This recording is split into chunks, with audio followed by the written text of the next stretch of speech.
Welcome this morning.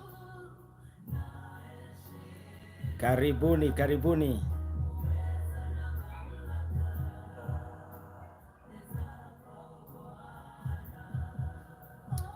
Karibuni this day. It's the day that the Lord has made, that we can rejoice and be glad in Him. It is our second day of prayer and fasting, committing everything to God and trusting God for all things.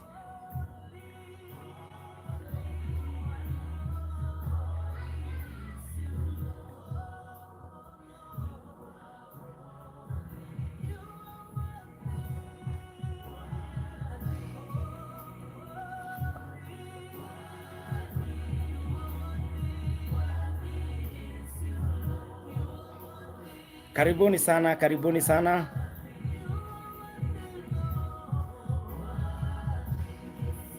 May the Lord God bless you.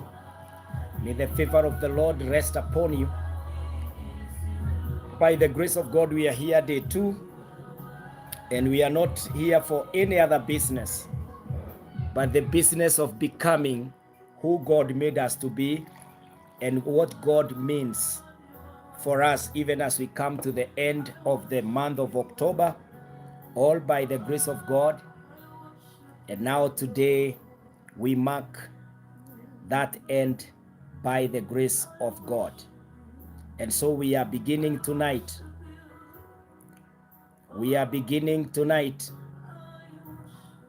The new month, which is almost, we can say it's almost the end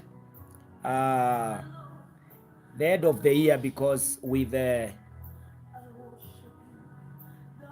December, we don't count December a lot, since it is the last month of the year, and so much is pushed to that particular time. And so may the Lord God bless us, may the Lord God see us through, and may the Lord God increase us even in His love and in His care, in the name of Jesus. Na kwa hivyo wapendwa, ninawaomba ya kwamba tukaweze kupata nafasi ya kuomba, na nafasi ambayo tutamwambia Bwana ni asanti, kwa sababu ni mwaminifu wa kuaminika. Let's pray together. Father, in the name of Jesus, I thank you for my brothers, my sisters, and I thank you for everyone who is here this morning. It is an evidence. It is, oh God, an assurance that even what has happened will happen if you promised it. The fact that we are at the end of 10 months of the year 2023, this can only be God. Father, we thank you. There has been diseases, there has been accidents, there have been life-threatening issues. Lord, you have been victimized. Sometimes we felt so hopeless, desperate, and without any tomorrow. But here we come, the 31st, oh God, of the 10th month of 2023. What can we say to you, oh God, but to lift up your name, to adore you, to worship you, and Lord, to say you are worthy, even our praises and our worship. This morning, oh God, as we come to the mountain of God the second day, I now pray, you who have been faithful in the 10 months, you will be faithful in this last day of the 10th month. And God, you shall grant us even a new day, a new month, by the grace of the Lord, oh God, in November. Father, I pray for every woman, I pray for every man, I pray for every kind of an issue that is presented here. You are coming down and you are going to do a new thing, oh God. Businessmen and women are here. People who are employed are here. Employers are here. Casual laborers are here. People who are desperate are here. Our God, we look up to you. Our help comes from the Lord the maker of the heavens and the earth. Lord, thank you for choosing on me this morning that I can be the vessel, the person to lead all these people, even to our God. I look up to you also. Help me, oh God. This morning, we are going to pray about our financial stability and needs. I pray, oh God, in Haggai 2:8, you say that you own silver and gold. You are not short of anything. My God, may you come through. May you visit us today. May you bless us today. May you move in our midst today and bless and change our situations in the name of the Lord. Father, this morning, I come to you and I ask you, oh God, on your mountain, it's us who are calling. On your mountain, it's us who are knocking. On your mountain, it's us who are seeking after you, oh God. Father, there is no case beyond your reach. There is no issue you cannot sort, no mountain you can't melt. Help our faith in the name of the Lord. Father God, as we commence, as we move on, for the few minutes I'm here with your people online, I pray, oh God, move in a gracious way, and oh God, turn around our lives, even Lord, for our blessing, for the glory and honor of your holy name. Bless us this morning and walk with us. In Jesus' name we pray. Amen, amen, amen. May the Lord bless you, men and women of God. This is Pastor Kinyanjui Joseph. I love the Lord as my personal Savior. I am on this mountain this morning believing God for greatness, for greater things that He has promised to do. And you know, the Lord we talk about is the God of Israel, the God of Jesus Christ, the one who loved us so much in John 3:16 and sent His only begotten Son, that whoever believes in Him shall not perish but have everlasting life. And so this morning, I am here to encourage you. I am here encouraged by the Lord, and I continue to Him for encouragement. I am here to tell us that we are not alone. It doesn't matter the journey you have come. It doesn't matter your experiences in the year, but I want you to be encouraged that the Lord God Almighty is with us, and He will come, He will do, He will be who He has said He is, na atatubariki, atatuinua na atatunemesha, kwa sababu yeye ni mwaminifu. Na kuombea asubuhi ya leo that you do not give up, that you do not turn back, that you do not become desperate, because our God is together with us. We are not alone. And so this morning, sinikuulize tu jambo moja. Why can't you share this live stream with another person, whoever is your friend? You can even share the link to various people so that you can become a blessing to them. And myself, I want to share it this morning so that somebody else can be blessed. Someone else can get to know that we are and that we are here by the grace of God. Kwa hivyo wapendwa, simunisaidie kushare. Somebody to help me to share by the grace of God. By the grace of God. Great. Post it. Share with few friends. You can also share the link with various people. Na ninajua Mungu atatujalia, atatuneemesha kwa sababu ni mwaminifu. Thank you so very much. Let me see who are sharing with us. The people sharing with us, thank you so very much. God bless you. God bless you. God bless you. God bless you. May the favor continue being upon you. May the favor of the Lord rest upon you. We are here for only a few minutes. We are not here for even half an hour. We are here for less than half an hour. We are going to pray. We are going to believe God for what He is about to do. Na tunajua ya kwamba Mungu atatutendea, Mungu atajidhihirisha, atajionyesha kwa sababu yeye ni mwaminifu wa kuaminika katika jina la Yesu Kristo. Thank you so very much. I'm sharing too. Thank you. This morning, wapendwa, as we come to the Lord this day, I know many of us are going through various issues and various things. And I want to believe that you have been looking up to the Lord. I encourage you not to give up even today. There is God who cares. There is God who loves us. And today I want to pray about our financial status, financial capacity, and I want us to pray about it. You know, finances, it is what is second to man. After you, of course, God is number one. Then yourself, your presence. The third thing, very important, is finances. Family is attended to through finances. The church is supported by finances. Going to work, even where you earn, you also spend finances. Everything is almost bought and sold. All things are given their value in terms of their financial value. My friend, without finances, you feel a certain kind of crippling. You feel crippled. You feel very, very much limited, or even to some extent, you can feel absent because you are not financially capable of meeting your needs and meeting your life's demands. And so this morning, we cannot ignore the area and the issue of finances. All of us, we need finance. All of us, we need funding. All of us, we are calling God upon our finances, that we will have the finance to fund and to found whatever it is that the Lord has said that we do.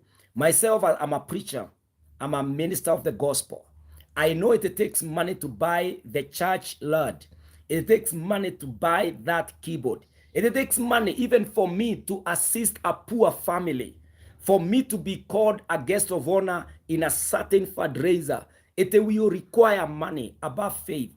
And so this morning, we need to pray that the Lord God Almighty blesses the labor of our hands, that the Lord God Almighty advances our minds and our hearts, that we are able to contemplate and comprehend, be able to know where to invest, be in a position to get a good, bright idea that can bring return on investment on our end. And so, friends, today, this morning, what does the scripture say about supply of God? The Bible says this, and this is why we are coming to pray this morning, that in Philippians 4 verse 19, and my God will supply every need of yours according to his riches in glory in Christ Jesus. And my God will supply every need of yours according to his riches in glory in Christ Jesus. Our God has everything that we need for this life. Our God is capable of supplying all that we need in this life. The Bible presents him as rich. The Bible have said according to his riches, meaning God is capable. God is well prepared to meet your needs, because in glory in Christ Jesus, our God is wealthy and our God has undepleted. God has unlimited supply of all of our needs. And so this morning, we are coming to God on the mountain and telling the Lord, I am a businessman, supply my needs in my business. I am a father, supply my needs as a father. I am a businesswoman. I am an employee. I am a director. I am a CEO. I am a man after a career. I have gone to school. My God, supply now according to your riches in glory, supply my needs, Almighty. Ndio maana tunakuja kuomba ya kwamba Mungu atatubariki katika jina la Yesu Kristo. Secondly, my friend, did you know that if you are poor, the only allowance of being poor in the scripture is in Matthew 5, where Jesus said, blessed are the poor in the spirit. And that poverty does not mean lacking finances or clothes or shelter or a good life. It means that within you, you are not so rich to say, I don't need God. It means you, even if you get the material things, your heart will still be thirsty, will still depend, will still look for God. But it doesn't mean that you are without material supply. And by the way, it is a very bad location to be poor. Poverty, we need to pray. Ndio maana tunaenda kwa mlima. I have no issues with the poor, but I have issues with poverty. Because poverty dehumanizes. Poverty kills even great gifts, even the gift of the Spirit. Even that work you have done so much and sweat, umesoma na unakaa kama hujasoma kwa sababu hauna kazi, hauna mali. The Bible provides for that. If you want to come out of poverty, the scripture tells us how to come out of it. And one thing, you must hate that position, the position of poverty. Being poor is not godly. The Bible says in Proverbs 22 verse 7, the rich rules over the poor, and the borrower is the slave of the lender. The rich rules over the poor, and the borrower is the slave of the lender. My friend, scripture provides for that, ya kwamba ukiwa maskini utatawaliwa na mabwenyenye, utatawaliwa na wenye mali, utatawaliwa. Kutawaliwa haijalishi kama ni utawala wa dhuluma ama ni utawala ambao uko na respect kidogo. Ni vile tu nikiwa na pesa ninakwambia, my friend, utafagia hapa, utavua hizi nguo, utafanya, na pengine hata unaumwa na baridi, pengine hata uko arthritic, lakini because hauna, utatii ili ukule na ukunywe. My friend, poverty is cruel. We must refuse poverty. We must come to God and tell the Lord, our Father and our God, tunataka utuondoe kwa umaskini. Hatutaabudu miungu mingine kwa sababu ya umaskini. We want to go before the Lord and tell the Lord, you will supply all my needs according to your riches in glory in Christ Jesus. It is a promise. It is a promise that God shall supply all our needs according to his riches in glory. Wapendwa, Mungu wetu ndiye ambaye ako na uwezo wa kutupatia kila chochote ambacho tunahitaji. Na wapendwa, we need to pray that God shall bless the labor of our hands. The Lord shall move in our lives. Come and bless us. Come and do more than we can imagine or pray, because he is a gracious God. What can God lack? The Bible tells us in Haggai chapter 2 and verses 8, silver and gold belongs to me. Dhahabu na fedha ni zangu mimi Mungu. Wapendwa, God does not use dhahabu na fedha binguni. God does not buy and sell here on earth. God has delegated to the people. God gave to Adam everything under the sun, and he told him, Adam, I give you dominion.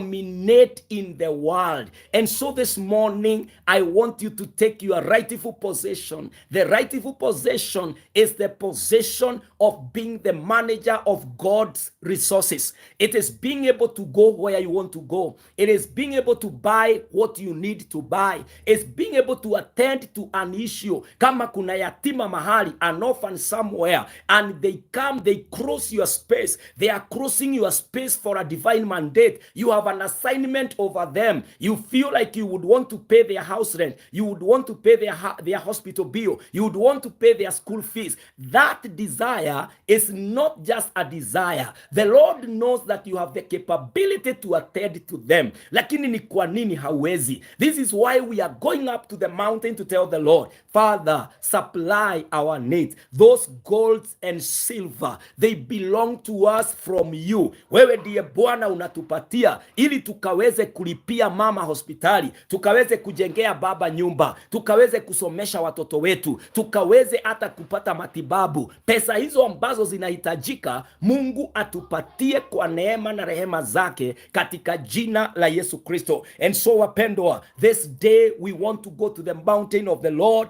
and pray about our finances in terms of our jobs. We know that our God does not reward laziness.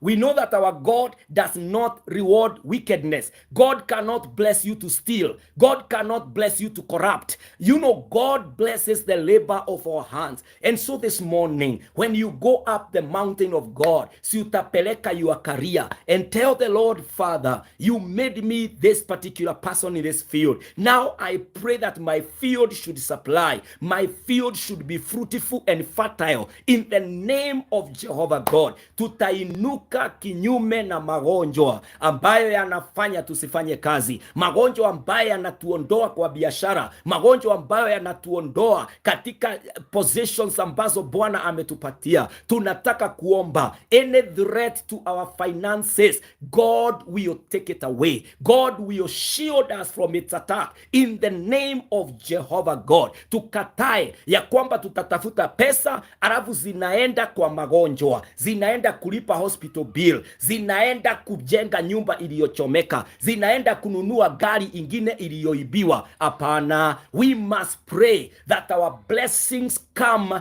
in abundance form, our blessing come in a permanent format, ya kwamba kama nimebarikiwa na pesa yangu imebarikiwa, kama ni nyumba gari, all my resources must be resources from the Lord by the grace of God. Hiyo ndio maana ya kuomba siku ya leo. When we are going to the mountain of prayer, remember, for those who are joining us for the first time, we are on a journey of 5 days of prayer and fasting. We began yesterday and we are going on today. Today we are closing the 10 months of the year 2020.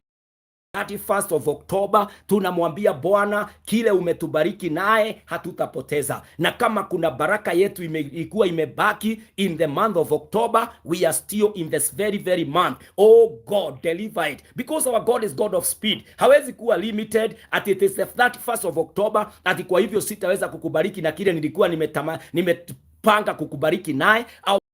Still make our blessings catch up with us and be on time in the name of Jesus. Na ndio maana tunaomba leo, tukiingia katika November tonight, baraka zetu zinaendelea kuongezeka, baraka zetu zinaendelea kuzidi, kwa sababu yeye aliyeshika November ndiye Mungu wetu. We are not troubled or anxious about the month of November. Why? Because him who holds November is our Father, is our God, is that one. Na ninajua asubuhi ya leo ninaomba na watu ambao wamesink, wengine wamechomeka kwa biashara, wengine pesa zao zimezama, wengine wana feel like they have become poor. I know I'm praying with the people who have been auctioned. My friend, we are going to reclaim our restoration on the mountain of the Lord. Tunaenda kuomba ya kwamba hata kama ulitolewa kwa biashara kubwa na sasa maisha yako imeletwa chini, maybe because of the effects of COVID-19,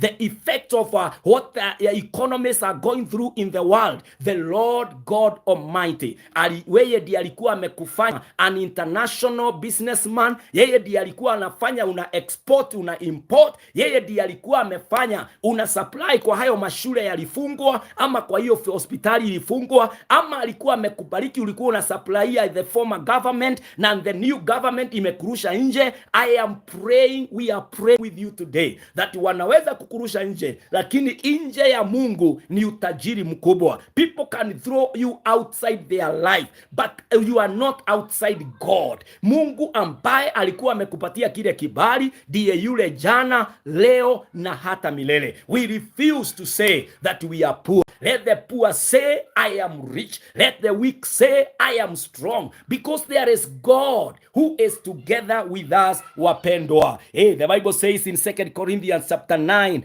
and verses 8, and God is able to make all grace abound to you, so that having all sufficiency in all things at all times, you may abound in every good work. So that having all sufficiency in all things at all times. Sufficiency comes from the Lord. Today specifically, we are going to pray for financial stability, financial breakthrough, financial supply of our needs according to the riches in glory in Christ Jesus. Our God will be able to bless us. Our God will be able to come through and bless us in a great way. The Bible says in James 1 verse 17, every good gift and every perfect gift is from above, coming down from the Father of lights, and with whom there is no variation or shadow due to change. Every good gift, every wonderful idea of a business, every wonderful favor for promotion, for you to be able to perform well in your area of finances, it comes from above. Sisi tunajua kusoma, tutasoma na tumesoma, bidii tutatia, lakini tunajua baraka yetu inatoka juu mbinguni kwa Mungu wetu. Na ndio maana tunakuja, after putting everything that we need to put into place, we come to the place of knees, and we at that place of knees tunamwambia Bwana, sasa katika mahali pa magoti tenda jambo, bariki kazi ya mikono yangu, niinue na unijalie, na baraka yako inifuate katika jina la Yesu Kristo. I pray for all of us that none of us will sink into depression because of financial distress, because of financial struggle. I pray for all of us that none of us will commit suicide. None of us will get away and never be hurt ati kwa sababu maisha ilikuwa ngumu. May the Lord of favor meet you at the place of prayer today. May the Lord even honor my prayer for you, ya kwamba Mungu atashuka na atafanya maisha yako upya na utaweza kuinuka tena. Biashara ambazo zinafanya vizuri, may the Lord continue stretching and upholding you with his righteous right hand, that you can only thrive and thrive in the name of Jehovah God. Zile biashara hazifanyi vizuri, ya si Mungu afanye uhai tena. May the Lord cause another life in your business in the name of Jehovah God. Wale ambao hata hawana, wengine you just dropped, we call you drop out, ati ni kama umeanguka kutoka shule. May the Lord make you learn to where you are professional in, to where you are championed in. Nisi Mungu akufanyie, akuinue. Hata wale wenye biashara dogo dogo, kuzungusha mayai, kufanya hawking na mambo mengine, si Mungu akuinue from there. You know, wewe mwenyewe kusukuma hiyo kitu, it demonstrates that you comply and you cooperate with God's word, because the word of the Lord says ya kwamba mtu mzembe asikule na asiwe na uhusiano na mwingine. May the Lord see your effort and quicken, na afanye speed, baraka yako catch up na wewe. Mimi nimeona watu wa mkokoteni. You know, I have a brother ambaye alikuwa anasukuma mkokoteni, na yeye alikuwa engineer, lakini alisema sitakaa nyumbani, akasukuma mkokoteni. Kidogo kidogo alikutana na mtu pale pale akiuza matunda kwa mkokoteni wake, ambaye alikuwa anatafuta an engineer wa site. I can tell you that is a living testimony I live to tell each day. Huyo Mungu ambaye anajua anafanya baraka zetu zitulocate where we are location. Si Mungu afanye hivyo. Leo tukiombea finances, wazazi, watoto wetu tutawaombea. Wamesoma, tumewasomesha, lazima wapate kazi yao. Wazazi, watoto wetu pengine ni walevi, wanalewa, wanafutwa kazi. Tutaondoa that threat to financial stability, ya kwamba ataokoka, atabadilishwa na Mungu katika jina la Yesu Kristo. Ninaomba ya kwamba Mungu asikiae maombi atashuka na atatembea in your area of finances, na hauta regret. Utaona what God can do even in your life, kwa sababu yeye ni mwaminifu. I pray also that the Lord will give you a revelation, an insight on how to make wealth. It is the Lord who blesses us with the capacity and the capability to make wealth. How I pray that in the endless revelation of the scripture, vile ambavyo unaweza kupata pesa, one of the ways to increase is by investing through generosity. Giving in the word of the Lord inaonyesha ya kwamba when you give, you receive. When you sow, you reap. When you do it by faith, knowing that you are not just abusing the resources of God, lakini unafanya kile Bwana amekusudia, you will automatically reap from it. I pray ya kwamba Mungu atashuka, atakutembelea na atakutendea katika jina la Yesu Kristo. This wonderful morning, I don't want to take much of our time. I'm also headed to the office for the official duties, and I pray that in the name of Jehovah God, Mungu atakuinua, Mungu atakujalia na neema itakutosha. Today is the day to pray for our finances. If you have a prayer item about your financial needs, unaweza kuniandikia pale kwa YouTube, unaweza kuniandikia hapa kwa Facebook, even on the profile and everywhere. You can contact and we shall pray together. Lakini ile kubwa sana, jiombe. Kwa hiyo ofisi yako, piga tu magoti pale. When it is not very busy, unaweza kufunga mlango kidogo, jiombe. Kama uko kwa gari, endelea kujiombea. During lunch hour, endelea kujiombea. Today we are measuring with finances by the grace of God. Can I say a prayer for you in the name of Jesus? By the grace of God, let's pray together. Father, in the name of Jesus Christ, I pray with my brothers and with my sisters that God, you are coming through as far as finances are concerned. I pray that you unlock their wealth. You may release them for riches in the name of Jehovah God. My Father, I pray over that company. I pray over that business. I pray over that particular position that your people are holding, the situations they are in, oh God. May you come through, Almighty Lord, and make them grow, make them increase in the name of Jehovah God. Mungu Baba, wewe utujuae na unatupenda, unatuwaza mawazo mema, si unatufahamu kuliko vile tunajielewa. Si ubariki wapendwa hawa, si uinue wapendwa hawa, si mkono wako wa kuume Bwana udumu juu yao, vile Bwana tumefunga na tunaomba. May our fasting and prayer not be in vain, but may you richly reward us in the name of Jehovah God. Father, when you have rewarded my brothers and my sisters in their area of need, you have rewarded me, oh God, because you have put me here to lead them today to prayer on the mountain of him who has all that we need for this life, in the name of Jesus. Our Father and our God, if anyone is sick and his or her business is going down because he is the primary person in that business, I pray now, may you lift her, may you raise him in the name of the Lord. Heal them, my God, that they are able to go back to their businesses and do the work that you give to them. Mungu wetu, wale ambao wamefutwa kazi, maybe they are there depressed, take away that anxiety, lift them again. Father, speak to them today, and God, tell them it's not yet over. They can do something else that you are about to do in the name of the Lord in their lives. My Father, my God, naomba ya kwamba Mungu inue wapendwa. Kuna